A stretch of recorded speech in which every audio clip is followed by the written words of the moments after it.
Bueno, pues estamos esta tarde con Albert Moraleda, uno de las figuras más importantes de nuestro sector, ¿no? En lo que es la historia en este país. Buenas tardes. Buenas. Y te quería preguntar en primer lugar, así brevemente, un poco que nos explicaras tu background y cómo entraste en el mundillo de las grabaciones y del estudio de sonido. Bueno, a ver, es que es una historia. Yo de pequeñín soñaba con ser de esos personajes que iban con bata blanca y que se ponían a grabar esos discos que traía mi padre, que eran unos discos de 78 vueltas, y que yo los rompía. A ver, mi padre los compraba a peso, pero enteros. Entonces yo jugaba con ellos, tenía 4 o 5 añitos, y cuando había acabado de jugar con ellos, al cabo de muchos días, evidentemente se iban rompiendo con una gramola de cuerda, ¿eh? Y entonces él los vendía a peso, rotos, y le descontaban algo de dinero de los nuevos que se traía, que eran usados, pero eran enteros, y yo los veía. Y ahí de paso, pues me fui haciendo músico, entre comillas, y me fui aficionando al sonido grabado. Claro, tenía una magia, una cosa ahí que daba vueltas a toda castaña y tal. Todavía conservo el gramófono, está ahí, lo veo desde aquí. Y vamos, que será compañero mío hasta que yo me vaya de este mundo. Claro. ¿En qué formación tuviste, digamos? Bueno, en su momento dado fui al conservatorio, ahí estudié mis 6 años de solfeo, armonía, contrapunto, toda la historia, estudié toda la carrera de saxofón, toda la carrera de flauta, toda la carrera de contrabajo, hice 5 años de piano, hice dirección coral, hice estética, todas estas cosas, como si hubiera querido ser director de orquesta. Uh-huh. Lo que pasa que yo tocaba el contrabajo y mira, yo tengo todavía un hermano mayor que yo y claro, este chico en el fondo me iba abriendo camino, porque en cuanto él tocaba con un grupo a sus 19 años, por ejemplo, y hacía falta un contrabajista, pues ¿quién hará de contrabajo? Pues Albert. Y ya está. Y de esa manera me encontré pues a mis 14 años grabando mi primer disco en un estudio que era el Teatro Ópera en Hospitalet, que era donde estaba afincada Televisión Española, entonces, que acababa de empezar Televisión Española, al menos en Barcelona. Y ahí grabamos, recuerdo, con un equipo Ampex, mono, y todos a la vez grabando una cosa, puestos en el escenario, con un cantante que se llamaba Daniel Clavero. Y con ese grupo, al cabo de unos muy pocos meses, empezamos un trabajo en Castelldefels, en el año 62. Yo tenía 15 años ya. Y ahí trabajamos unos meses hasta que cerraron la casa porque no había permiso de policía y uno de los clientes era el gerente del Moulin Rouge de Múnich y nos dijo, oye, ya que estáis sin trabajo porque han cerrado la casa, ¿os queréis venir a trabajar a mi casa? A tocar. A tocar, claro. Y ya me vi pues a mis 15 años tocando el contrabajo en el Moulin Rouge de Múnich. Sí, como anécdota te diría que acompañábamos un montón de atracciones, entre ellas había un equilibrista, un antipodista, una pareja de baile español y habían 32 números de striptease que había que acompañar, que empezábamos a las 9 de la noche y acabábamos a las 4 de la madrugada. Entonces, bueno, y el encargado en los 2 descansitos que había, los 2 descansos de 20 minutos que había, el encargado de poner el magnetofón en marcha para dejar un poquito de música, evidentemente era yo. Y el encargado de hacer ir el equipo de música, que por cierto, teníamos un equipo, un Monzón Optimus, que se llamaba, de 30 vatios, y cuando lo vio el gerente de la empresa de aquel Moulin Rouge, nos dijo, uy, tenéis que cambiar este equipo. Y total, me puso a mí dentro de un taxi con una dirección en la mano en un papel y me fui a la casa AKG a buscar un equipo a base de unos micrófonos de 12 y unas combinaciones de sonido que se llamaban isofón, que ya tenían altavoces de agudos y de graves y eso, ¿no? Que yo sonaba muy bien.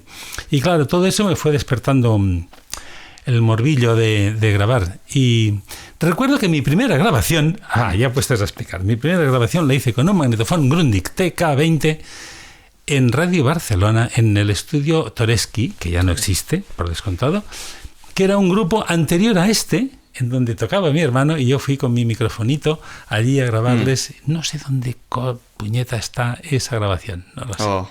Es una pena. Pero ahí fue la primera vez que... Y fue la primera vez que toqué un saxo tenor, porque yo tocaba el saxo alto entonces. Y mi hermano me dijo, oye, los primeros ahorros para un tenor.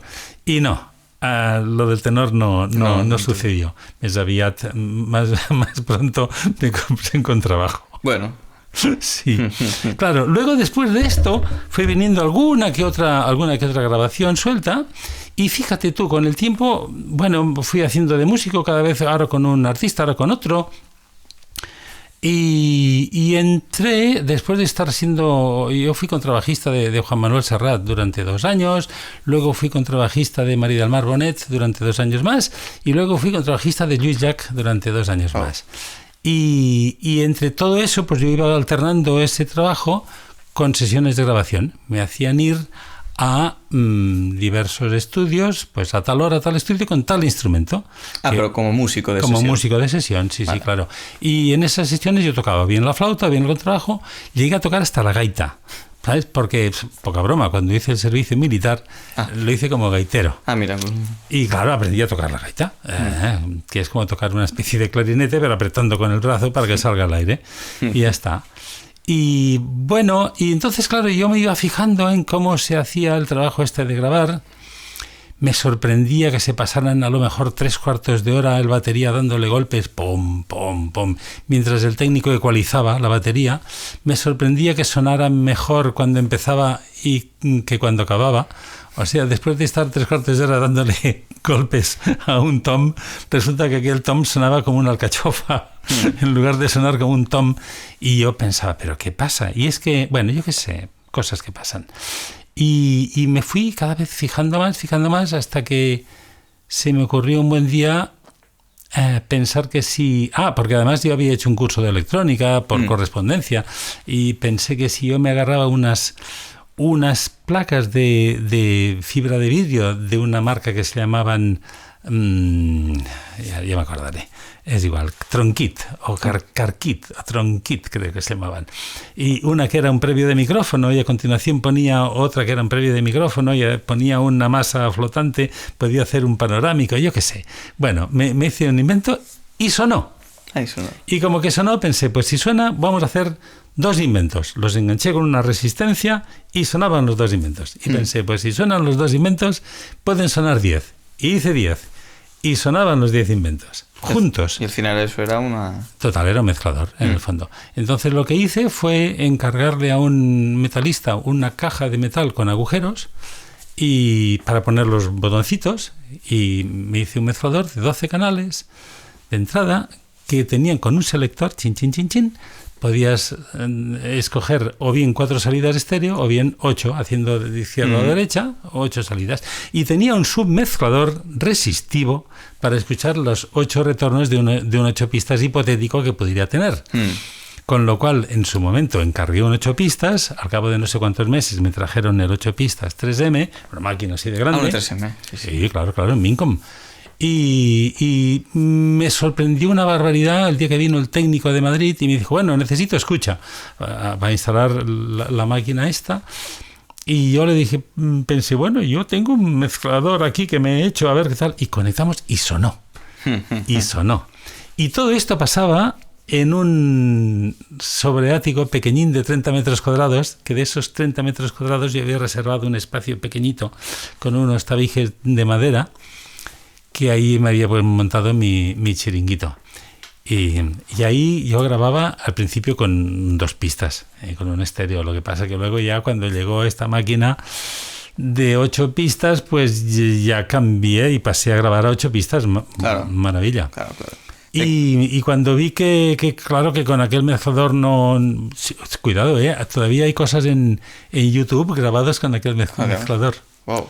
Sí. Se puede encontrar. Pues lo buscaré. Sí, si buscas las canciones de la Mili, hay una grabación que se ve un recluta pelando patatas, pues todo ese disco son sacados de un cassette. Está grabado allí. Y hay una canción que se llama Esta noche no alumbra, Esta noche no alumbra la farola del mar, que ahí hay un solo, todas las Canarias son, que ese solo lo hago yo. Que por cierto lo hice saliendo disparado de la cabinita de control, cuando fue el momento. Esto ha hecho un ruido. Sí. Porque ha hecho un ruido. Estábamos en el... Sí, ¿en qué año estamos? Que esto no te lo he preguntado. Estábamos en el año... resto, 79, 78, 77. En el 77 ya tienes tu mezclador. En el 77 yo ya tengo mi mezclador, del que conservo un módulo, que os lo puedo enseñar si quieres, que es una obra de arte. Son tres plaquitas de fibra de vidrio, soldadas de cualquier manera, pero me las soldé yo, mis resistencias y mis condensadores. Allí dentro tenía sus agudos y sus graves y su volumen. Y le sustituí el volumen por un volumen deslizante. Y ya está. Y tenía cuidado, tenía una salida de auriculares. Poca broma. Y podía enviar auriculares desde los módulos de entrada y desde el mezclador de escucha. Cosa que está muy bien. Y con aquel mezclador, si te escuchas un disco de Marina Rosell, que hay... no, el de la Gavina no, ese ya ha sido en el estudio grande. El de antes, que se llamaba... ¿Cómo se llamaba ese disco? Bueno, ¿cómo se llame? No me acuerdo. Está el Panjat. Hay una pieza que se llama el Panjat. Ese disco se grabó con arreglos de Lluís Llach, por cierto, y porque yo en esa época yo trabajaba con Lluís Llach de contrabajista todavía. Bueno, estábamos en eso. Yo durante mucho tiempo había ido observando, sencillamente, asociando lo que veía con lo que oía, y empecé a elaborar una teoría de que era mucho mejor un mal micrófono bien colocado que un fantástico micrófono mal colocado. Y eso lo puse en práctica una vez en un estudio en el que se habían hecho una grabación y había unas trompetas, y esas trompetas no había manera de conseguir que sonaran, y yo pedí que me dejaran poner la mano en el mezclador. Puse la mano en el mezclador y ¡pam!, de golpe salieron las trompetas. Y pensé, Albertillo, estás haciendo el tonto. Tendrías que dedicarte a esto. Y bueno, a partir de ahí empecé a eso. Y ya te digo, entonces vuelvo a mi estudio chiringuito.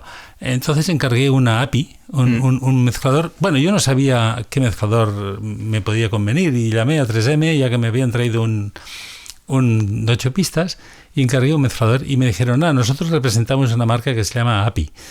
Y dije, pues bueno, pues tráeme una API para trabajar a 24 pistas si hace falta. Y me tardaron también muchos meses, y cuando estaba a punto de llegar la API en cuestión, se me ocurrió convertir a metros y centímetros la medida en pulgadas, y vi que no me cabía en el chiringuito. Y pensé, ostras, pues hay que irse. Que estaba encargada y pagada. Claro, hay que irse de aquí rápidamente. Entonces me busqué otra sala y encontré cerca de casa una cuarta planta en un edificio, que esa cuarta planta había sido la planta donde Matutano freía sus patatas.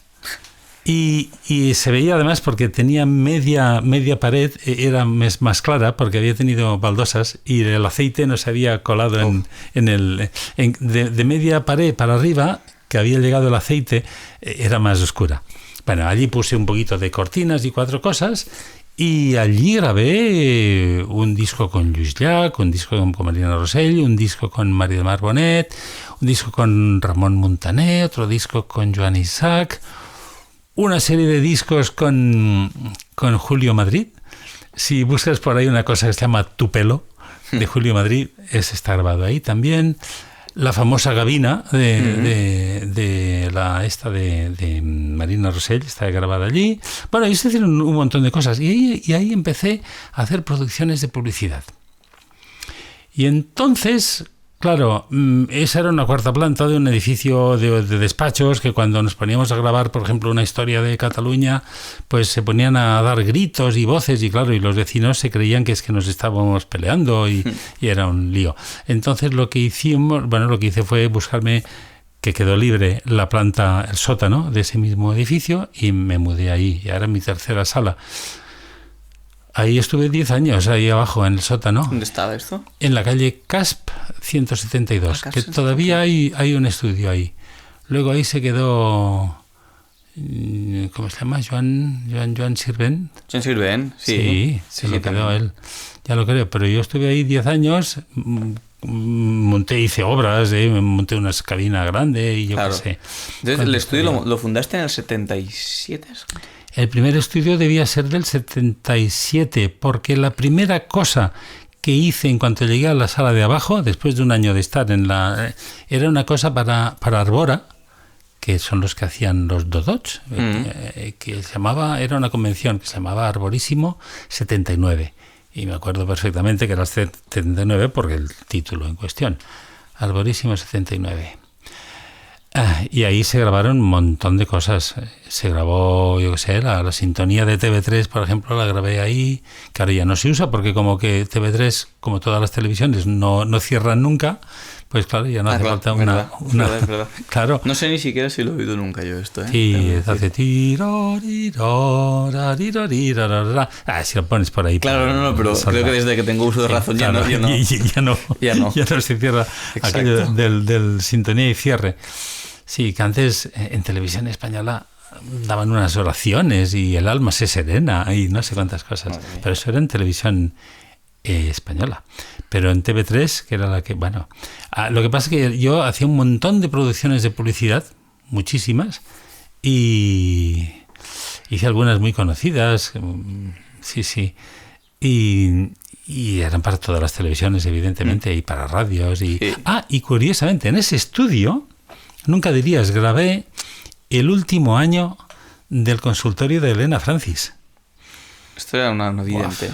Elena Francis era un consultorio para la mujer, ¿sabes? Y bueno, estaba muy bien. Lo que pasa es que era un trabajo súper esclavo, porque imagínate que funcionaba con 12 o 13 rollos de cinta que se grababan y se enviaban a las diferentes emisoras de radio, unas de Girona, de Lleida, de no sé qué, de no sé cuántos, mientras otras 12 cintas volvían, se tenían que borrar y grabar con los nuevos programas, porque se grababa... Claro, eran programas de radio, pero en diferido, digamos. En diferido, sí. Claro.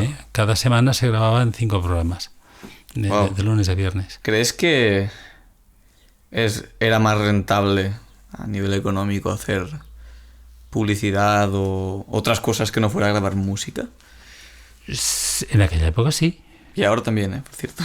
Y ahora sí. Ahora también, porque al final necesitas menos infraestructura, quizás. Sí, claro. Ahora yo recuerdo haber grabado, yo qué sé, hice un anuncio para la miel de la granja San Francisco que quería oír una especie de grupo de cámara y necesitaba un arpa y unos violines y unos chelos y pues escribí música para un grupo de cámara y un arpa. Pues me trajeron el arpa y tal, y se tuvieron que pagar los transportes del arpa, evidentemente, y toda la historia. Y si querías una marimba pues no, o un xilofón, pues te tenías que hacer. Y si querías unos timbales, que hacían falta, te los hacías traer. Claro, los músicos vivían y los compositores también. ¿Entiendes? Ahora, claro, lo tienes todo al toque de un ordenador y ya está. Verdad. Pues sí. Me ha hecho gracia el hecho de que tuvieras una API. Creo que el único estudio grande en España que tenía API también era Torres Sonido, en Madrid. Sí. Él tenía API también. Sí, y se lo montaba el mismo Alberto de la Cruz, que era el técnico de 3M. Alberto de la Cruz. Sí, ya lo creo. Que él vino, me hizo un montón de soldaduras y un montón, era muy bajo de la Cruz, ya lo creo. En el 79 concretamente, ¿recuerdas qué equipo tenías? O sea, ¿tenías la API y la 8 pistas o habías ya Tenía más? Todavía ese 8 pistas, entonces me hice traer un 16 pistas porque, 8 pistas se quedaban muy cortitas enseguida y trabajaba con un 8 y un 16. Nunca llegué a hacer lo que hacían algunos estudios, que era linkarlas, ¿no? Sincronizarlos con los códigos SMP. ¿Qué en leche? Los disparaban así, plum, con una marca en la cinta y apretando play al mismo tiempo. Sí. No conocía esa práctica. Yo había leído que se sincronizaban con... Con un con SEMTE, eso. Así que hay otra sincronía manual, digamos. Sí, claro. Poner una señal y disparar. Eso para cosas cortas funcionaba. En algún estudio de publicidad, por ejemplo, en la calle Pelay, había un estudio de publicidad que funcionaban así, con 2 máquinas de 2 pistas. Y las disparaban al mismo tiempo. Bueno, cuando no hay recursos entra la inventiva humana, ¿no? Claro, digamos. Claro. Hoy funcionaba, ¿eh? ¿Cómo? Bueno, yo puedo tener mi forma de verlo, pero ¿cómo describirías tú cómo era la diferencia de escena, sobre todo en los 60 y 70, de Madrid? Pues es decir, Madrid y Barcelona eran los 2 principales polos donde había estudios de grabación. Claro, casi los únicos, te diría, hasta los 60. ¿Había una diferencia en tipo de música a grabar, tipo de estudio, forma de trabajar entre las 2 escenas, o eran más bien similares? Bueno, yo es que apenas trabajé en Madrid. En Madrid trabajé en Celada y en Eurosonic. ¿En Celada cuando era Celada? En Celada cuando era Celada. Claro. Sí, que hicimos unos discos con Serrat. Hicimos el de Miguel Hernández, creo que fue. Aquí estamos hablando como músico, ¿no? Como músico, claro. Sí. Bueno, la manera de trabajar de Madrid siempre ha sido diferente de Barcelona. Quizá... No te lo sabría decir. La verdad es que en Barcelona se iba muy por la faena y muy poco por aparentar nada. Y... Bueno, no sé, yo hice algunas grabaciones en Madrid y la verdad es que había muy buen ambiente y muy buen rollo. No te sabría decir nada especial que... No sé, no, de verdad que yo creo que iba muy por el estilo, ¿eh? Sí. Pero había nexos. Bueno, había un poquito de rivalidad y, siempre, hombre, claro, y está ahí muy sana, por otra parte. Sí. Y había nexos, puentes, digamos, también. Bueno, tú has dicho que trabajaste, bueno, en Celada fuiste, pero como músico. Sí. A nivel de trabajar técnicos que venían de aquí a allá y todo esto. No, yo diría que no.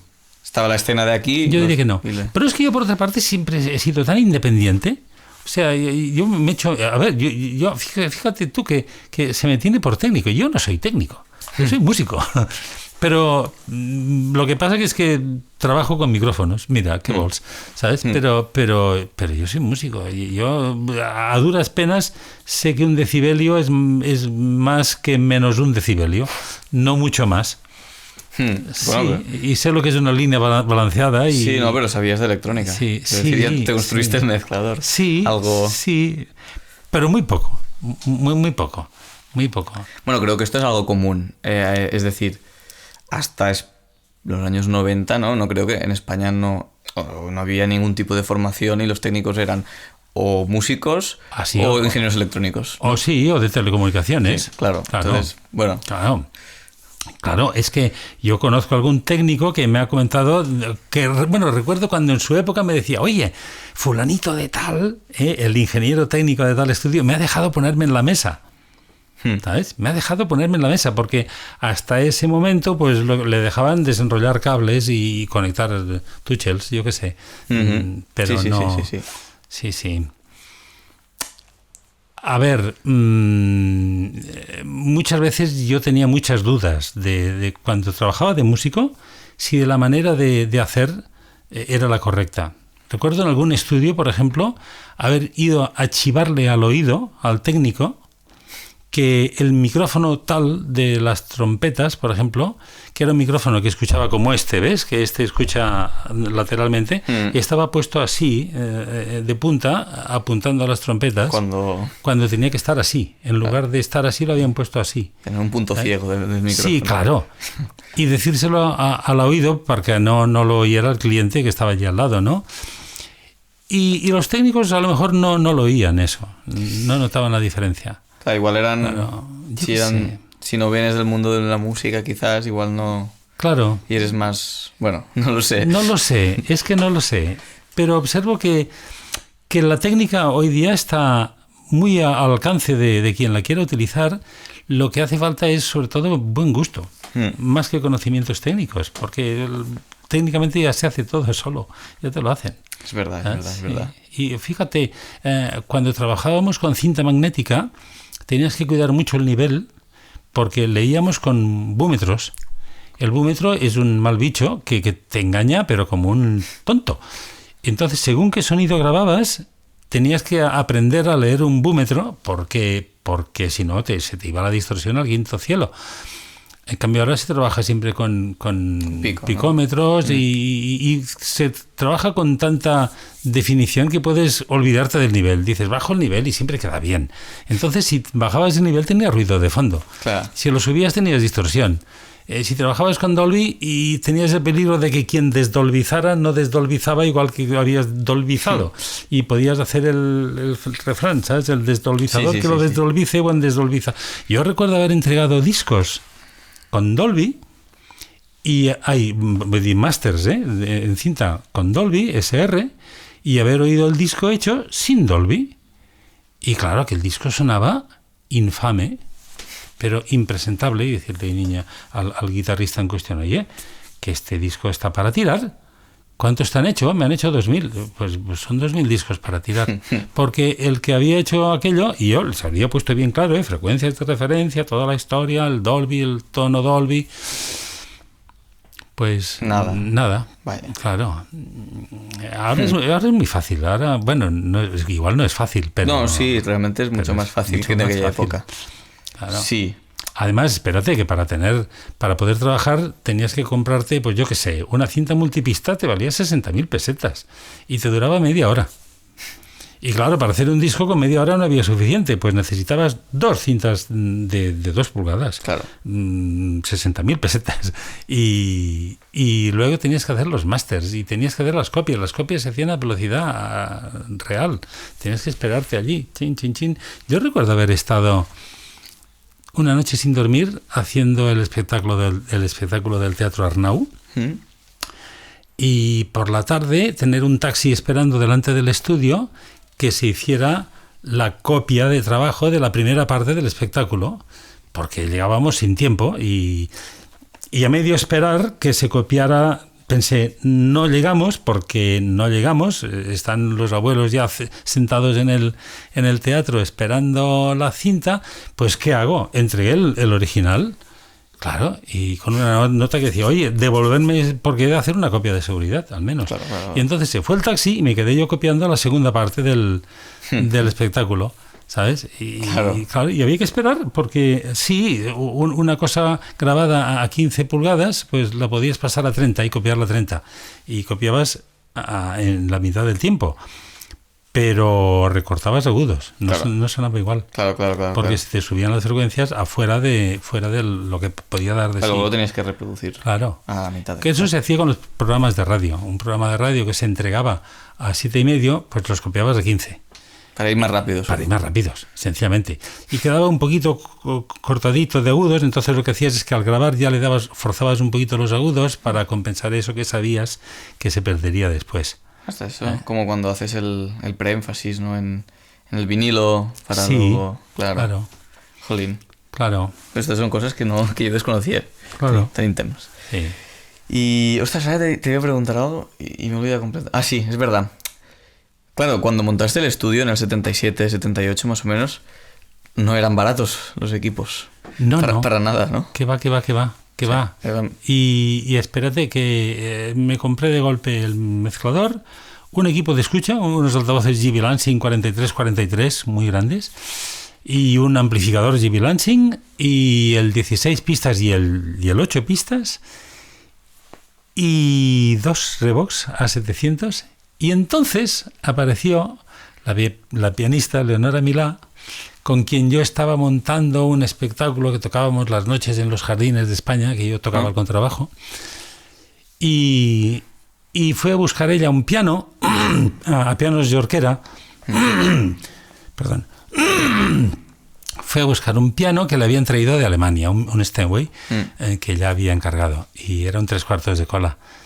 Probó su piano y al lado de ese piano había un gran cola acabado de llegar, acababan de desembalarlo de Alemania y lo probó, se quedó traspuesta viendo aquel piano, inmediatamente cogió el teléfono, me llamó y dice: oye, Albert, te estoy probando un piano que, mira, te prometo que si te lo compras, yo vendré a grabar todas mis grabaciones contigo. Jolín. Claro. Claro. Y yo estaba... un Steinway de cola entera tampoco es caro. Total, yo estaba pagando todo aquello y pensé, bueno, qué caray, va, me lío la manta a la cabeza y venga. Y me compré el piano, firmé un montón de letras, porque entonces se compraba... Claro, eso el presupuesto que todo el equipo lo compraste a letras, ¿no? Todo. Y entonces, bueno, y ha sido la mejor compra que hice nunca, porque todavía lo tengo. Es el que tiene. Es el que tengo ahora. Y gracias a ese piano, bueno, el estudio sigue abierto. Porque además suena fantástico. Y bueno, sí, está muy bien. Es un Steinway de gran cola de los años final de los 70, que era cuando sonaban muy bien los Steinways. Joder. ¿Qué pasa? Que estuve mucho tiempo trabajando para comprar material, porque después de eso vino la ampliación a 24 pistas, que lo que hicimos fue utilizar el 8 y el 16 para, con la máquina del 16, convertirlo, cambiando el juego de cabezas, convertirlo en 24. Ostras. Entonces me quedó un 8 inútil, porque le quitamos no sé qué le quitamos, y hicimos un... sí, las electrónicas, claro, le cogimos las electrónicas, claro, se las añadimos al 16 para tener las 24 electrónicas, y entonces tuvimos que cambiar las guías y, claro, y las cabezas. Un 24 casero, digamos. Sí, pero quedó un 24 exactamente igual que si fuera un 24 de 3M. De 3M, es que era de 3M. Ese 24 pistas lo tengo en el estudio todavía. Lo que pasa es que está allí en un rinconcito también muerto de asco. Bueno, funciona, por supuesto. Funciona, sí. Tiene el problema que tienen todas esas máquinas, que es que tienen una correa de arrastre que con los años de estar quieta, pues se endurece y se rompe. Entonces tienes que buscarte... Alguien fabricó unas correas de arrastre que tenían un puntito de enganche, y si las ponías variaba la velocidad cada vez que pasaba por la polea pequeña, porque ahí hay un volante grande que viene la correa, y luego hay uno pequeño que es el motor. Pues cada vez que pasaba por el motor variaba la velocidad, y si grababas una nota tenida, una flauta, hacía así. Pero bueno, funcionaba. Para cosas de publicidad y esto para hablado, funcionaba. Se hicieron muchas películas en el estudio de la calle Gasp, y luego de ahí encontré un anuncio en La Vanguardia de alguien que se vendía un solar en Pedralbes, y me compré el solar y monté allí una casa y un estudio, y estuve ahí 10 años más en Pedralbes. Es decir, más o menos hasta el 88-89 estuviste en Caspe. Sí, hasta el 90, y como quien dice, y del 90 al 2000 en Pedralbes. ¿Dónde estaba exactamente? Estaba en la avenida Marda de Udolorda, en el 34. Sí, ostras, jolín. Y allí siguió el estudio trabajando, ¿no? Digamos. Sí, allí se hicieron una serie de películas de Disney, doblamos La Bella y la Bestia, El Rey León, Aladín, Hércules, yo qué sé, una serie, el Príncipe de Egipto. Hicimos las voces cantadas y coros en castellano. Es verdad, catalán. No caía que en verdad las películas de Disney son casi musicales muchas veces. Claro, sí. Eso se hizo ahí. Y aparte se hicieron cantidad de grabaciones, yo que sé, La Locomotora Negra, y mucha gente venía a grabar por allí. Sí, y muchas cosas de publicidad también. ¿Y qué fue del estudio? Ese estudio, finalmente yo vi que lo compró una persona que se dedicaba a montar multicines. Creo que esta persona falleció y estuvo un tiempo que no sé de quién era. Luego esa casa era una casa de 4 plantas, de 730 metros cuadrados. Finalmente la tiraron al suelo, la han hecho, y la última noticia que tengo es que ahora es donde vive el Pep Guardiola, el entrenador de fútbol. ¿verdad? Bueno, la tiene él, creo, pero no lo sé seguro. No lo sé, creo que sí. Era una preciosidad de casa. Sí, la verdad es que tenía una vista sobre Barcelona preciosa. ¿Y qué hiciste entonces luego del 2000? Después de eso me busqué una sala aquí en Llerona, que era la planta baja de una casa particular, pero que esta planta baja había sido una sala de baile, y ahí me instalé sin gastarme ni un céntimo. Me puse a hacer grabaciones de música clásica y ni un céntimo. Y ahí estuve unos cuantos años hasta que finalmente encontré una nave industrial aquí en un polígono y me he venido hace 6 años que estoy aquí en una nave que es un encanto, que tengo un techo altísimo, sé que puedo coger una jirafa de un micrófono y subirla y ponerla y no le doy al techo. Y además tengo muchos metros cuadrados y muchos metros cúbicos. Estamos aquí en la Garriga para clarificar. Vale, y claro, conforme te has ido mudando de sitios, has ido arrastrando tu material, el que has ido acumulando, ¿no? Claro, en realidad lo arrastro, pero ya no lo uso. En realidad, fíjate, tengo un sitio así de grande y grabo con un portátil, porque graba bien. ¿Qué quieres que te diga? Graba correcto, pones un previo de micrófono y un portátilito y te queda un sonido precioso. Si el micrófono está bien colocado, ya está. Está perfecto. Que esto antes lo has dicho y es verdad que quería incidir al respecto de que tu teoría que elaboraste, digamos, en los 80, bueno, al final se ha visto cierta. O sea, hoy en día el material vale mínimos y lo más importante es el gusto, realmente. El gusto y saber hacer lo que haces, digamos, ¿no? Es que me sorprendió. Hace un par de años fui ahí a Sony y me hacían falta 2 micrófonos para una tontería y compré 2 micrófonos que no sé si valían 60 euros la pareja y los probé y coño, sonaban muy bien. Suenan muy bien. Claro. Y dices, bueno, quizá el sonido que no está justo delante no lo captan tan bien, pero no hace falta desdinerarse para... Suena, porque quien graba bien. O sea, el problema es que antes con las cintas tenías que estar ajustando vías, ecualizaciones, el desgaste de las cabezas, si el tipo de cinta era el mismo, ya que tenías la máquina ajustada para un tipo de cinta, no podías cambiar de cinta porque te variaba. Yo qué sé. Claro. Luego pasa otra cosa curiosa, ¿eh? Según qué cintas grababas, ahora no las puedes escuchar porque se descomponen. Sí. ¿Sabes? Si eran americanas, pues ahora se descomponen, porque supongo que les prohibían utilizar según qué componentes y son como biodegradables. En cambio, las europeas, las BASF y las AGFA, funcionan fantásticamente. Ese dato lo desconocía. Y ya por último, así, ¿qué estudios destacarías que fueron relevantes en Barcelona, concretamente, de los 60 a los 60? Bueno, en las 60 yo creo que el estudio que con más solera era Columbia, que estaba arriba del carrer Girona. Era un estudio grande, alto, pero ahí se grababa poco. Cuando se vendió esa casa, y a mí me lo habían ofrecido todo por 20 millones y no lo pude comprar porque me había liado con lo de Peralves. Pero en la planta baja había un archivo de cantidad de estanterías y estanterías y más estanterías llena de másters que no sé qué debieron hacer con ellos, los debieron tirar. Quien convirtió aquello en un bloque de pisos debió tirarlos. Pero allí había toda la música de toda la historia de yo que sé desde cuándo. Columbia era un estudio muy antiguo, con mucha solera. ¿Llegó a cambiar de nombre? ¿Sabes qué etapa de actividad tuvo? Creo que no, siempre fue Columbia. Ha sido Columbia y ¿sabes cuándo cerró? No lo sé, no sé. Sé que luego estaba Gema, que Gema empezó en Sarriá con un estudiante chiquitín para hacer publicidad. Con el dinero de aquel estudio montaron Gema 2 y con el dinero de aquel estudio, que estaba en la calle Sardeña, era grande, ahí grababa tanto yo como músico en Gema 2 que me compré un piso al lado, allí al ladito. En lugar del 228 estaba en el 222. ¿Ya? Y desde el balcón veía cuando llegaban los músicos y decía, ahora ya puedo bajar, ¿vale? Y entonces con el dinero de ese estudio montaron otra vez lo que llamaban Gema 1, en la calle Bailén. Luego estaba Belter. Belter, bueno, era un estudio donde ahí mi hermano mayor hacía de arreglador para Belter.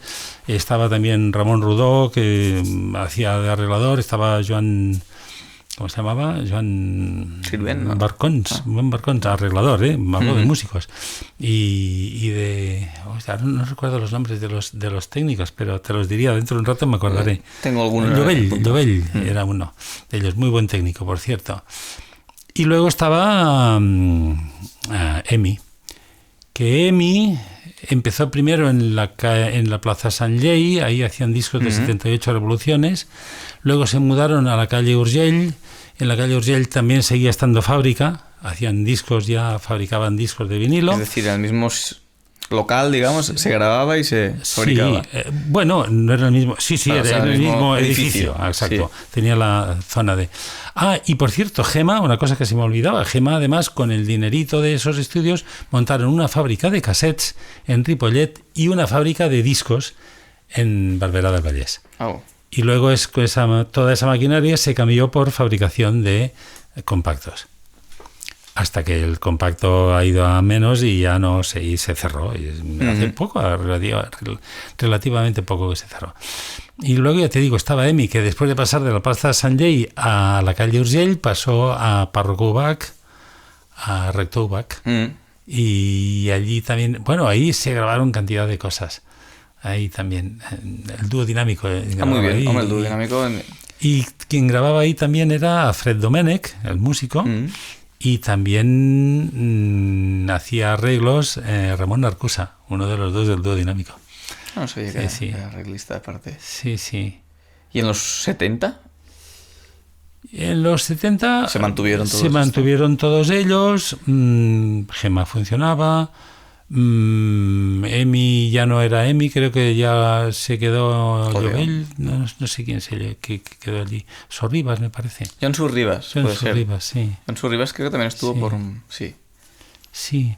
Sé que alguien, no sé qué técnico fue, que se fue de ahí porque le dio un cierto yuyu raro un día que llegó, abrió la puerta y vio que la luz roja que tenían ahí para marcar que estaban grabando se estaba balanceando de un lado a otro, cuando él era el primero que llegaba allí.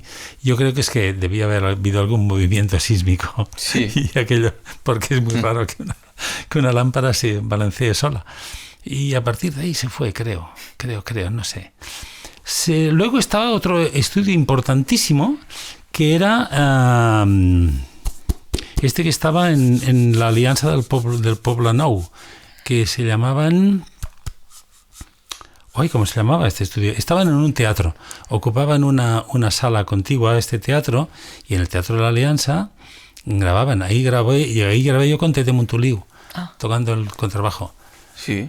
Sí, ¿cómo se llamaban esta gente? Mañé Raventós era el técnico y propietario, Mañé Raventós, y no recuerdo cómo llamaban, pero... lo buscaré. Buscarlo, sí, luego me acordaré. Pero ahí se grabó con Toti Soler, grabé con Ovidi Montlló, ¿sabes? Con Ovidi Montlló, La Fera Ferotge se grabó allá, ya lo creo, sí. Se grababa mucho. Incluso ahí, en ese teatro, grabé hace relativamente poco, debe hacer 6 años así, grabé a Josep Carreras. Un disco que se había grabado en otro sitio, la orquesta, en Santiago creo que la grabamos, y fuimos a hacer la voz de Carreras ahí. ¿Sabes? Porque con él íbamos grabando, cuando venía de una actuación o de otra, pues aprovechábamos que estaba aquí para hacer una voz en un sitio o una voz en otro. ¿Y en los 80 hubo algún actor más? Creo que empezó Vitavit, debía empezar Vitavit, y no estoy demasiado al corriente. Yo ahí ya me fui desconectando y me fui empezando a dedicar a hacer muchas grabaciones, de ir por ahí con equipo móvil, muchas cosas en Santiago de Compostela, muchas cosas por Valladolid, por Valencia, por Madrid. En el Auditorio de Madrid, en el Teatro Real he grabado mucho. Entonces yo ya no estaba ya tan en contacto con la cosa.